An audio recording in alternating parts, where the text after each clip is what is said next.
આ ગાયના છાણાની ગોબર સ્ટીક મંગાવી અને ગાયના છાણાથી વૈદિક હોળી ઉજવો। આજે મારે વાત કરવાની છે વૈદિક હોળીની। મારી પાછળ જે તમે જોઈ રહ્યા છો ડેમો બનાવેલો છે, આ ગાયના છાણમાંથી બનાવેલી ગોબર સ્ટીક છે।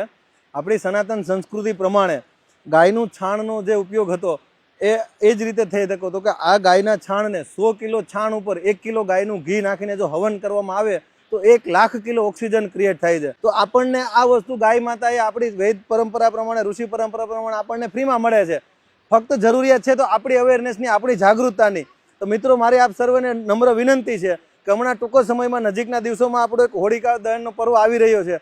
તો આ આપના નજીકને કોઈ પણ જગ્યાએ લાકડાથી હોળી થાય છે ત્યાં આ ગાયના છાણાની ગોબર સ્ટીક મંગાવી અને ગાયના છાણાથી વૈદિક હોળી ઉજવો, જેથી કરીને ગાયના છાણનો જો આવી રીતે ઉપયોગ થશે તો ગાય આત્મનિર્ભર બનશે। જે ગાય દૂધ નથી આપતી એ ગાય ગોબર તો આપે છે। બીજું કામ થશે કે પર્યાવરણની અંદર વાતાવરણ શુદ્ધિકરણનું કામ થશે। અને ત્રીજું કામ થશે કે આજે 500 કિલો આપણે ગાયના છાણનું હવન કરીએ એની જગ્યાએ 500 કિલો જો લાકડા બાળીએ તો ક્યાંક ને ક્યાંક આપણે 25 વર્ષનું એક ઝાડને કાપવું પડે છે, જે ઝાડને મોટું થતા 25 વર્ષ લાગે। પણ આજે આપણે આપણી સોસાયટીમાં લાકડાની હોળિકા દહન કરશું તો ક્યાંક ને ક્યાંક પૃથ્વી ઉપર એક ઝાડનું આપણે નિકંદન કાઢીએ છીએ।